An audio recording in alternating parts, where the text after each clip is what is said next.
আপোনালোকে দেখিলে যে যোৱাকালি SITয়ে জুবিনদাৰ হত্যাকাণ্ডৰ চাৰ্জশ্বিট দাখিল কৰিছে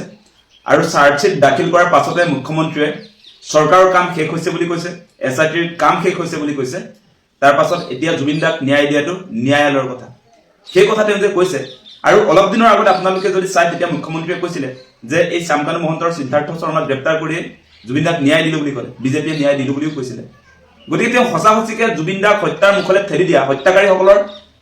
শাস্তি দিয়াৰ পক্ষত তেওঁ আছে নে নাই সেই কথাটো আমাক লাগিব। আৰু আপোনালোকে লক্ষ্য কৰিব এই ট্ৰাংকে ট্ৰাংকে যে আপোনাৰ তেওঁলোকে চাৰ্জশ্বিট প্ৰস্তুত কৰি আচলতে কোৰ্টত প্ৰডাকশ্যন কৰিছে, সেই তাত মাল মতম আছে নে নাই সেই বস্তুটো আমাক লাগিব। কিন্তু আমি দেখিলো যে এই তদন্ত প্ৰক্ৰিয়াটোত যে SITয়ে জুবিনদাৰ যিটো তদন্ত চলালে, সেই তদন্ত চলোৱা সময়খিনিত আমি প্লেচ অফ অকাৰেঞ্চ ঘটনাস্থলীত গৈ তদন্ত কৰা কিন্তু আমি নেদেখিলো। কেইটামান কথা ক'বলৈ আছিলে। মই এগৰাকী সাধাৰণ নাগৰিক হিচাপে এটা প্ৰশ্ন আমাৰ মনতো আহিছে যে প্লেচ অফ অকাৰেঞ্চলৈ যোৱা নাই। ইয়ৰ্কখনত আছিলে 16জন মানুহৰে বাকী কেইজনৰ এতিয়া মৃত্যু ধাৰা লগাইছে, বাকী 11জনক এতিয়ালৈকে ধৰা নাই। সেইজন ছিংগাপুৰৰ বুলি তেনেকৈ এৰি দিছে। তাৰ পাছত আৰু কেইটামান কথা যে অলৰেডি যিখিনি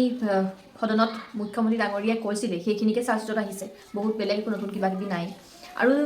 যিটো জেগাত মৃত্যু হৈছিলে সেই জেগাটোত যদি কোনো ইনভেষ্টিগেশ্যন হোৱাই নাই, সেই যিকেইটা মানুহ সেই মানুহকেইটাকে সাঙুৰাই নাই, তেতিয়াহ'লে এইটো কেনেকুৱা ধৰণৰ চাৰ্জশ্বিট দাখিল কৰিছিলে? এইখন চাৰ্জশ্বিট আৰু ইমান দীঘলীয়া চাৰ্জশ্বিট, এইখন চাৰ্জশ্বিট কেইবছৰত শেষ হ'ব? কিমান বছৰ লাগিব জুবিন ইয়াত বোলে? 10 বছৰ, 15 বছৰ, 20 বছৰ নে তেতিয়ালৈকে আমি অপেক্ষা কৰিব লাগিব? নগলে গতিকে আইও যদি প্লেচ অফ অকাৰেঞ্চলৈ নাযায়, কেনেকুৱা ধৰণে তেওঁলোকে চাৰ্জশ্বিট প্ৰস্তুত কৰিছে, কেনেকুৱা ধৰণৰ চাৰ্জশ্বিট তেওঁলোকে কোৰ্টত প্ৰডাকশ্যন কৰিছে সেইটো তেওঁলোকে জানে। আৰু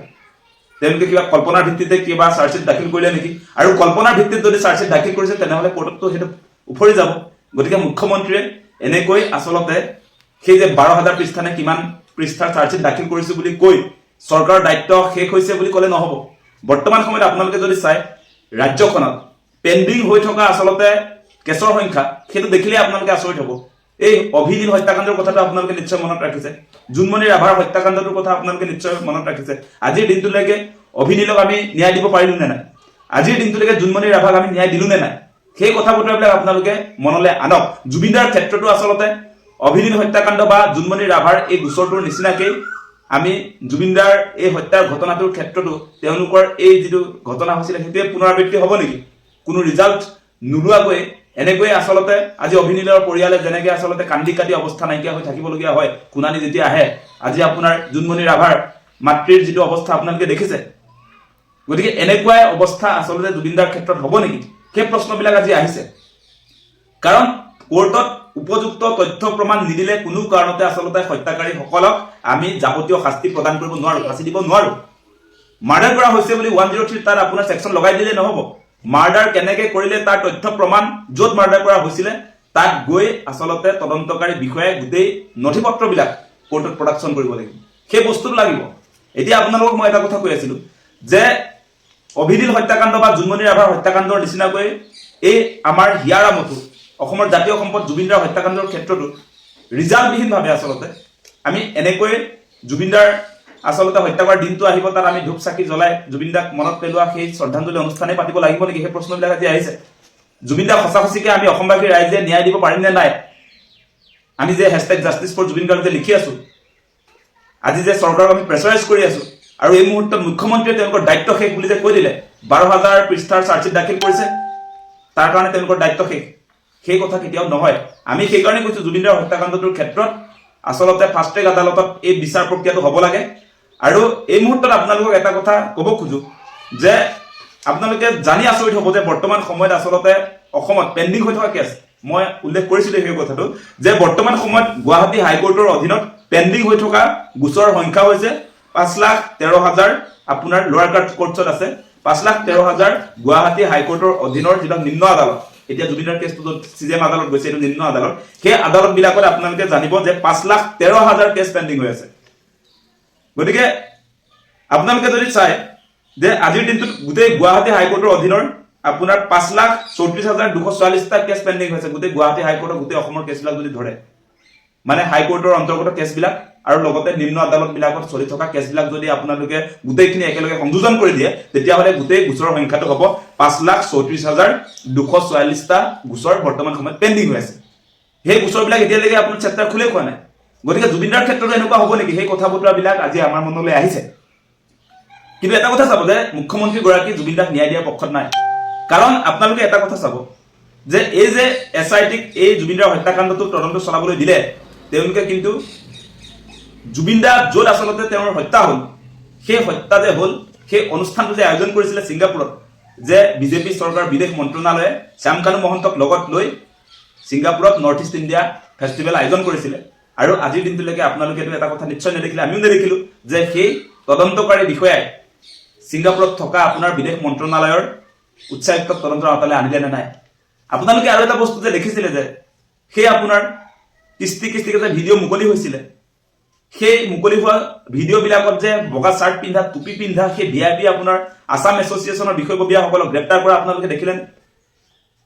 ইয়ত পাৰ্টি আয়োজন কৰিছিলে তন্ময় ফুকন নামৰ এগৰাকী কালপিতে সেইজনক আজিৰ দিনটোলৈকে গ্ৰেপ্তাৰ কৰিলে নে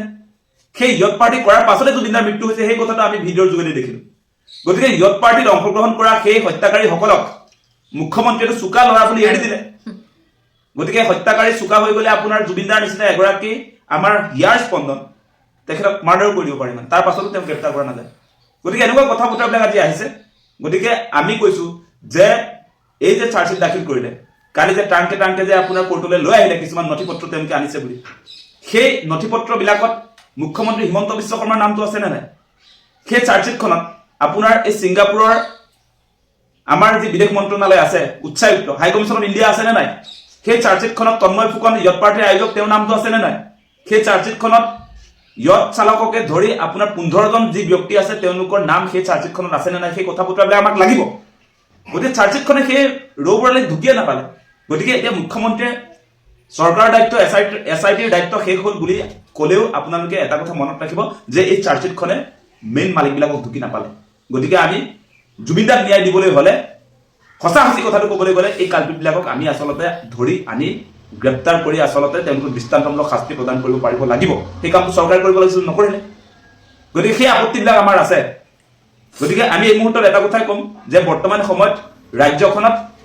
মই ইতিমধ্যে আপোনালোকক উল্লেখ কৰিছো যে এই জোনমণি ৰাভা বা আপোনাৰ অভিদিন হত্যাকাণ্ডৰ নিচিনাকৈ জুবিনদাৰ এই হত্যাৰ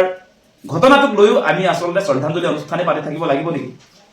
সেই প্ৰশ্নবিলাক আজি মনলৈ আহিছে কাৰণ ৰাজ্যখনত আপোনাৰ পেণ্ডিং হৈ থকা গোচৰৰ সংখ্যা মই পুনৰ আপোনালোকক দোহাৰিছো যে বৰ্তমান সময়ত 5,34,244টা কেছ পেণ্ডিং হৈ আছে গোচৰ চলাই নাই সেইবিলাক এতিয়া গোচৰটো পঞ্জীয়নভুক্ত হ'ব সেইকাৰণে ফাষ্ট ট্ৰেক আদালত লাগে আমাক অতি শীঘ্ৰে এই গোচৰটো ফাষ্ট ট্ৰেক আদালতলৈ নি আচলতে ধাৰাবাহিকভাৱে শুনানি গ্ৰহণ কৰি এই কালপিতকেইটাক যথোপযুক্ত শাস্তি প্ৰদান কৰিব লাগিব আৰু থাকি যোৱা যিবিলাক সেই সকলোকো আচলতে তদন্তৰ আওতালৈ আনি যথোপযুক্ত শাস্তি প্ৰদান কৰিব পাৰিলেহে আমি প্ৰকৃতপক্ষে জুবিনদাক ন্যায় দিয়া বুজাব সেই কথাটো স্পষ্ট মানে ল'ৰাটোৱে ঠিকে কৈছে যে ৰৌ বৰালি হাৰি গ'ল আৰু সৰু সৰু মাছকেইটাহে থাকিল গতিকে যিকেইটা মেইন কালপিত সেইকেইটা কেতিয়াও আউটলৈ অনাই নাই তেতিয়াহ'লে এইখন চাৰ্জশ্বিটৰ কি অৰ্থ থাকিলে ইয়াত ডাঙৰ ডাঙৰ ধাৰা লগালেও কাইলৈ পৰহিলৈ উকিল লগাই ধুনীয়াকৈ জামিন পাই যাব যে এনেকুৱাতো মই কৰা নাই প্ৰুফ একো দিবই নোৱাৰিব ইয়ত পাৰ্টিখন ইয়ত ক'ত আছে গমেই নাপায় 11-12জন এতিয়াও ইয়ালৈ অহাই নাই কুৱেশ্যনিঙে কৰা নাই গতিকে এইবিলাক বহুত মানে ভেকু ভাওনা এখনহে চলি থকা নিচিনা লাগিছে আপোনালোকৰ মন্তব্য প্ৰকাশ কৰিব কমেণ্টৰ যোগেদি ধন্যবাদ